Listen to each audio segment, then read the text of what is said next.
someplace, and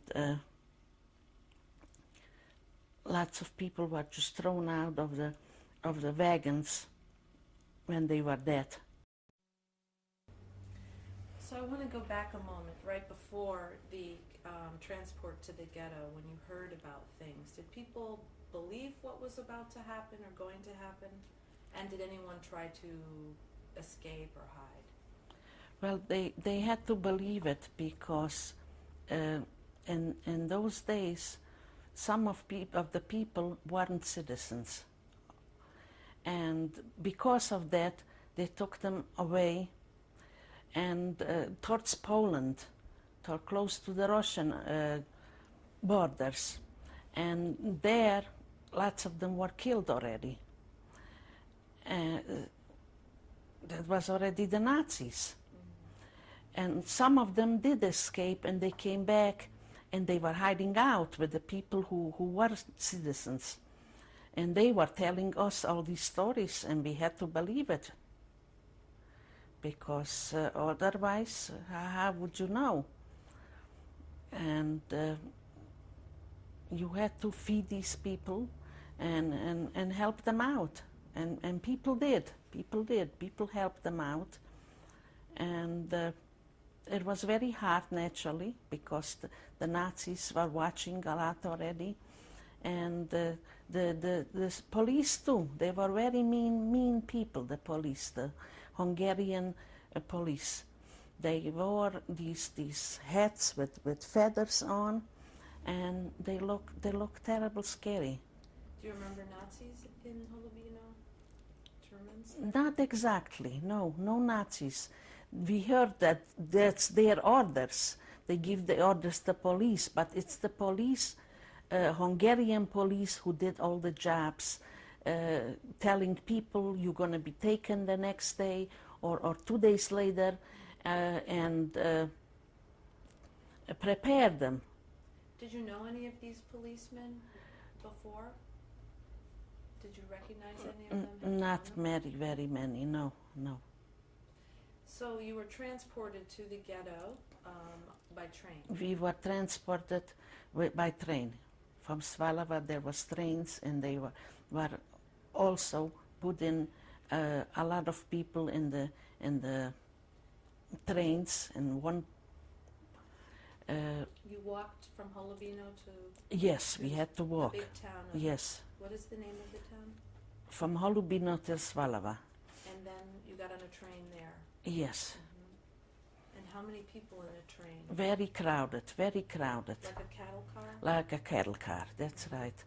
And you remember giving milk or something? You said? once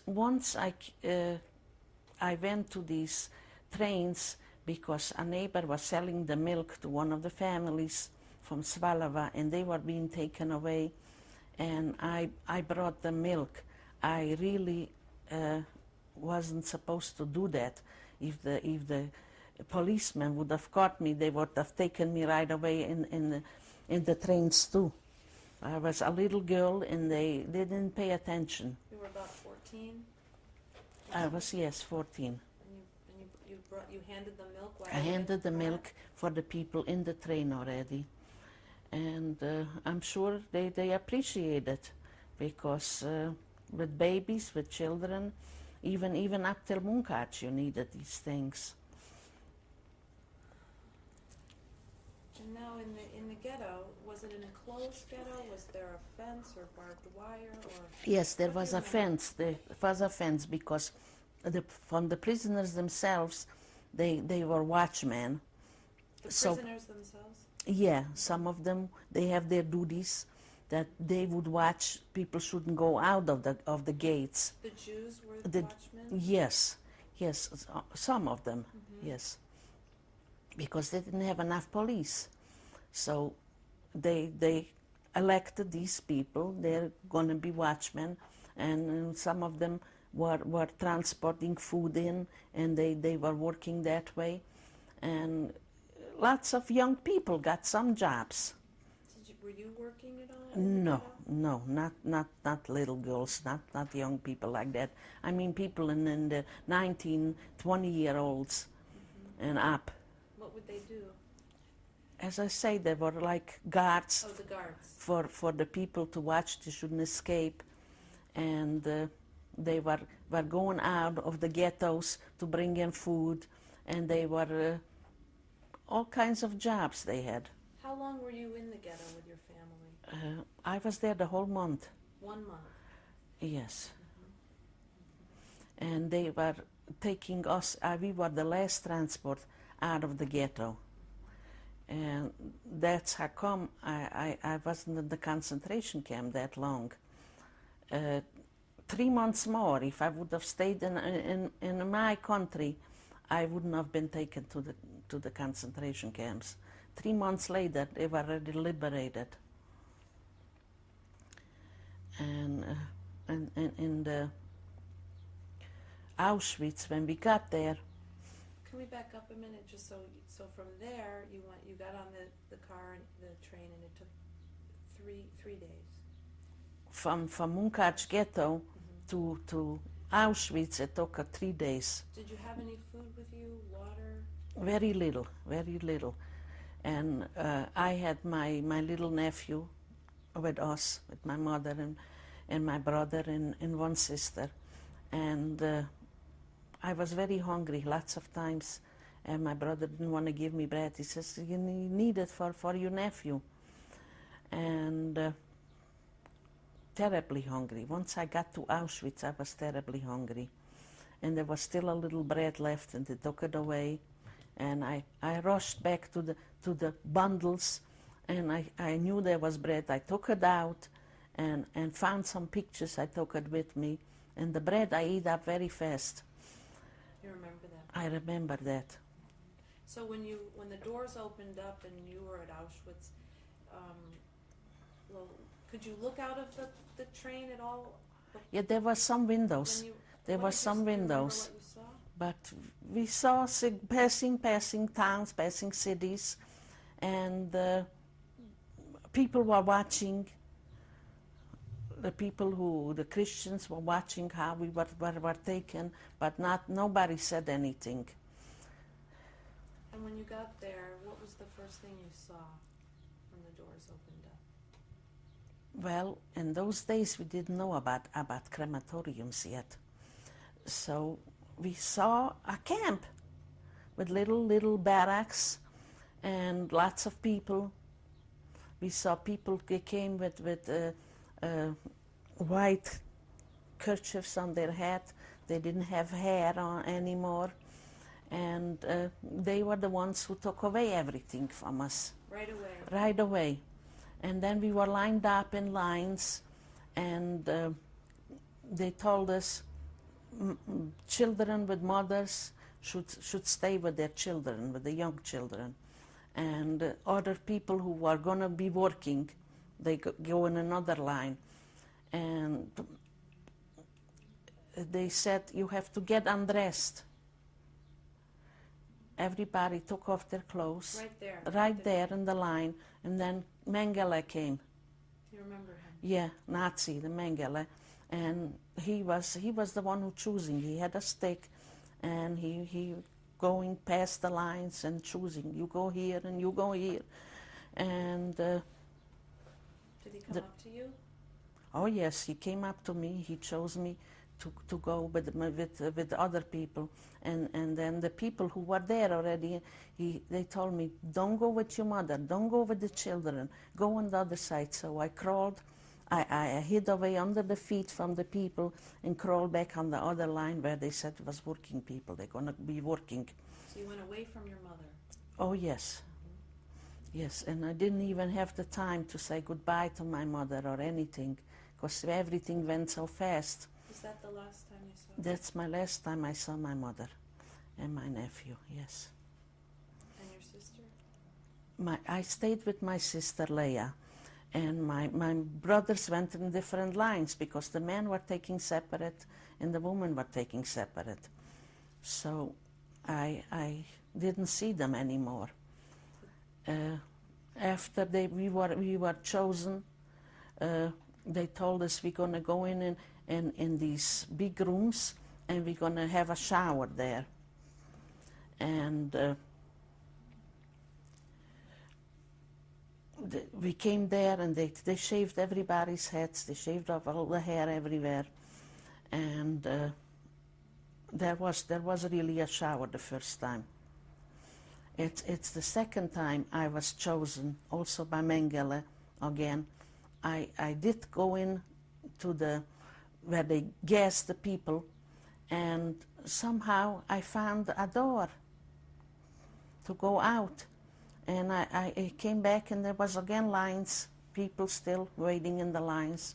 So I went back in the line, and that's how I wasn't gassed, because we knew already then that it wasn't showers they were given to everybody. So you were in the gas chamber Room, yes. and you found It wasn't a gas chamber, it's just a room for showers. That's what they were telling us. But you found a door. Yes, yes. And you opened this door. Yes. And did anyone else go with you? No. Nobody followed me, and I didn't even watch to see if anybody follows me. I just, like a child, I saw a door, and I went to it and went out. Did you realize at that time what would have happened to you if you hadn't opened it? Yes, I realized it, because I knew already then that what they did to those people. They were taken to the crematoriums right away. So we tried, and lots of people tried, especially me. I had a lot of angels. People were watching. I shouldn't go to work too much. They told me, you stay in the room, and we're not going to say you're here or whatever. They used to give me soup from the bottom of the barrel. It was thick, and it was sometimes there were meat in there.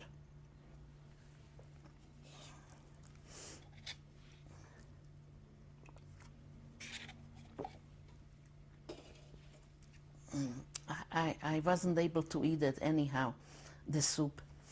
I couldn't eat nothing. Everything was very, very awful tasting. The bread was like a piece of cement, and the coffee was terrible tasting. Everything. We had coffee once a day. In the morning they gave out coffee, and they gave out a piece of bread, and like I say, at night sometimes they had cooked potatoes and soup. So my sister, who was working by the people who came in and took away everything, she was working there, and lots of times she brought things. What were they called? White? She wore the white kerchief? White kerchiefs they were called, yeah. And she used to bring food from there, hide it. She hid it under her things, because if you were caught, you were taken to the crematorium too. So, but she took a chance. She took a chance because she needed to help her sister. And we dug a hole by the gate, where the electric gates. We dug a hole so we can put the pot under there and take it in her side. We couldn't go out any other way, and we couldn't handle it through the gates, because it was all electricity. So you did it underneath? Underneath, yes. And once there was a girl, she was also named Anne Frank, and she was trying to escape from the concentration camp, and they caught her. They lined up all the people, 4 o'clock in the morning. We had to stand there and watch. She was hanged when they caught her. Was she a girl? Or? Yeah, a young girl. Was it Anne? Do you think it was the Anne Frank? I don't know really, because they say this Anne Frank that they wrote a book about, she was from Holland. Did you know her? Well, I knew this one. Do you remember anything about her? Or? She was a young girl, and nothing to talk about really, a person, a child. Mm-hmm. But So So she was trying to escape. Yeah, I guess she was brave like I was in a way. I was very brave. I wasn't frightened of anything. I used to go out of the barracks practically every night. I had diarrhea, and I had to go to the washroom, and so I didn't see nobody, and I quietly went through the other barracks, and got to the bathroom, because if I would have been caught, I would have been shot also. Wasn't supposed to do these things at night. He wasn't supposed to walk around. And do you remember people getting punished in front of groups of people, being hung? yes, beaten up many times, and punished. They didn't get food, and it was just terrible what they were doing to people, beating them up lots of times. Not so much women maybe as men, but we saw it through the gates what they were doing to them. Through the gates? Through the gates, yes. From your barrack? Or? From there was like gates between the barracks, one after the other. There were the barracks. And you could see over them or through them? Yes, through the gates. And Because it was like A, B, C. It was like alphabetically named these places. There was even a name they gave for the Zigeunerlager. There were only gypsies there. And these places were different. Each place was different. Although it was in the concentration camp, in Birkenau, in Auschwitz, it was different camps. Some of them went out to work, and some of them stayed inside. Those who stayed inside didn't do important jobs. They made us carry gigantic rocks and pile them from one place to the next one, back and forth. Did you do this? Yes, I did that for a while also. For the whole day? Did you do that for the whole day? Yes, the whole day. Yes. And even in the cold weather, it was already cold then. And did you have, what did you wear every day? I had a coat, like I said, my sister brought things. And I had big shoes that didn't fit, with rags on the feet to keep them a little warm. They gave some medication in the food so the women wouldn't have their periods. This is what you heard, or? No, I know about it. That's for sure. Because there was no way to having the period there. There wasn't anything to be used to keep yourself dry. And they were making experiments on lots of people. My own sister, she was one of a twin, and every month they were taking blood from her, and they said they were using it for the army, for the German army.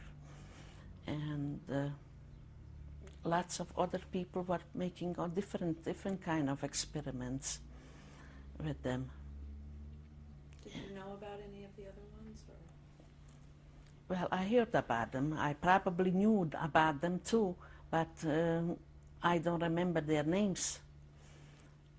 What the experiments were? Do you remember? No. Nobody was told exactly. Just this one, I heard that they said that it was for the army. They gave the blood for the army where they needed it.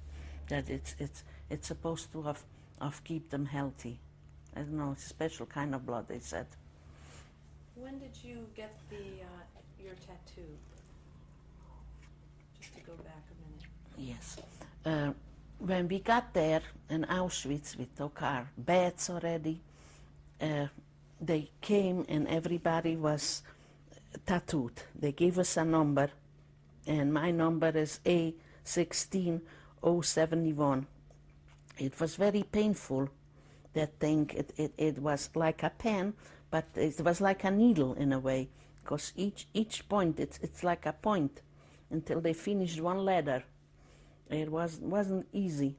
I pulled on my hand, and it got all crooked. Some people didn't get numbers. Those people who went out of Auschwitz didn't have numbers. Just those who stayed there. Those who went out, what did they do? Well, went to work. They went to Lots of kinds of work. Mhm. Yes. So you said you were, there were a lot of angels, people protected you, took care of you. Did that mean that they hid you in the barracks where you Yes, slept? yes. These were adults? Adults, also prisoners, Mhm. Jewish people, Mhm. and they tried to save the younger people, that they should stay alive. Were there many children like yourself or younger? No, not many. Very few. Very few. What happened to the children? They mostly went with their parents. Mhm. Yes.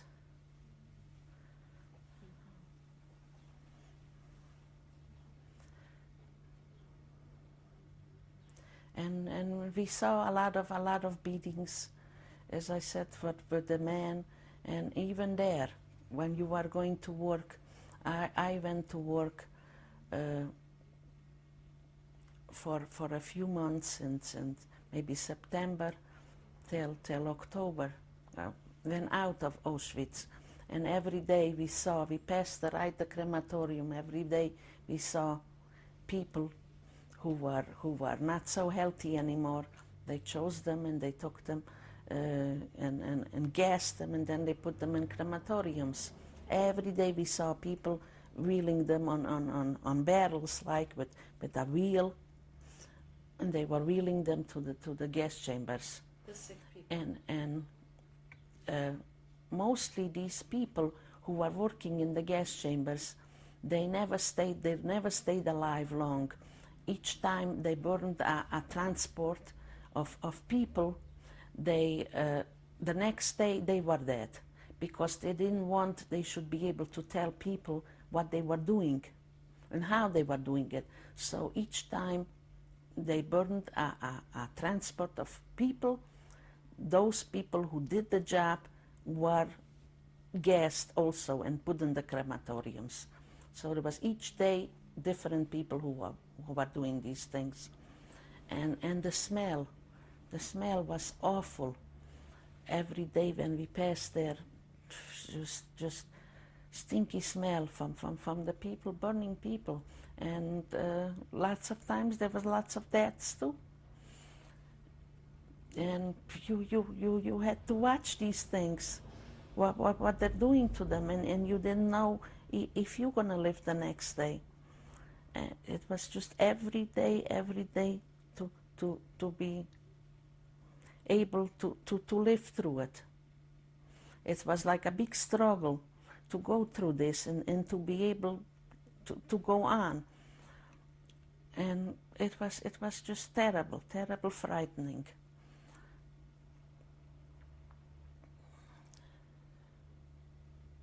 The beds we slept in, it wasn't beds, it was made out of wood, 3 rows, like on the bottom a row, and then on top, and then another top. There were made places, and there was 6 people sleeping in one of these boxes, like, and we didn't have nothing, no straw, no nothing, just on the woods. We had to lay down, and 3 on this side, 3 on the other side, and that's how we lay there practically. Nobody slept good because it was very cold in the barracks, and nobody slept much. And it was a terrible thing going through from day to day.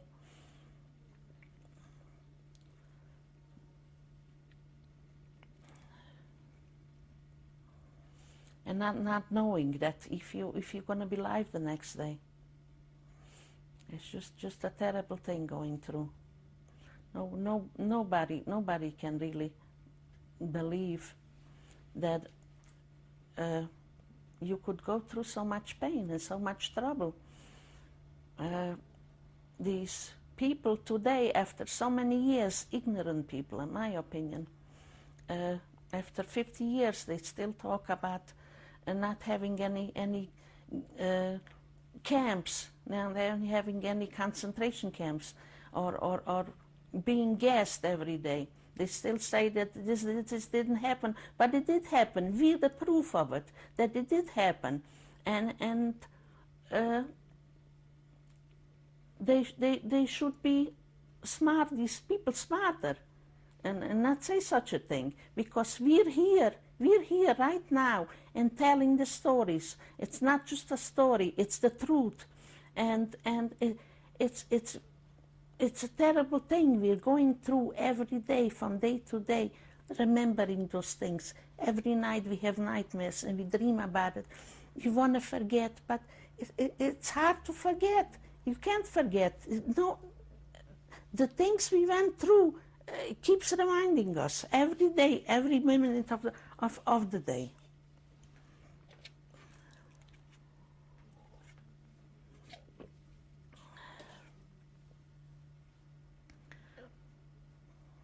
And I think people should watch out, because there's still a lot of Nazis right here in America. A lot of Nazis who came after the war, who didn't give their identifications, or they didn't have papers, and they let them in this country. And if people don't watch out, it could happen again. It could happen again.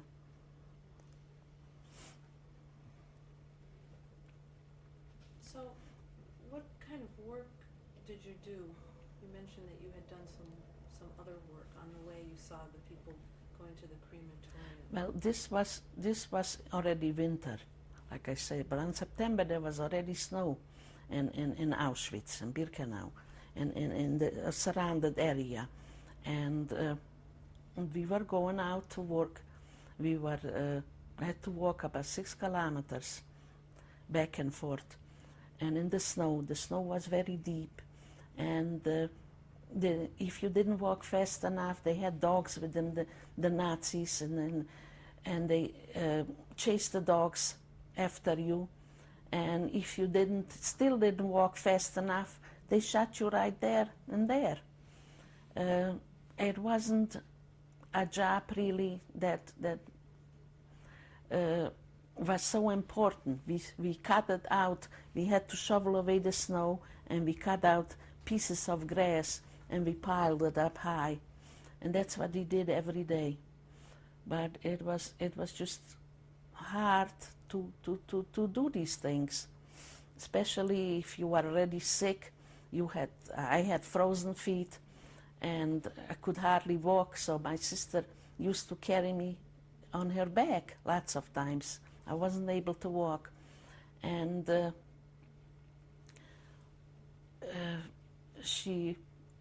we were afraid because they were still burning in the gas chambers. If somebody got sick and they took him to the hospital, that was it. The next day you were dead. You were put in the crematorium. So we tried to stay, not to show that we were in such a pain and we were unable to walk. And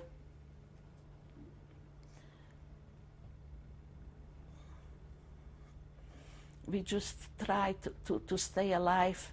And then in October they stopped burning in the crematoriums. So that's when my sister said, all right, now it's time we separate, and you'll go in the hospital.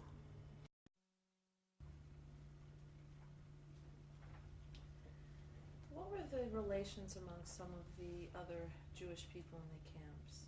Were they... Well, some of them were like blockelters, that they called them. You know, gave them a title.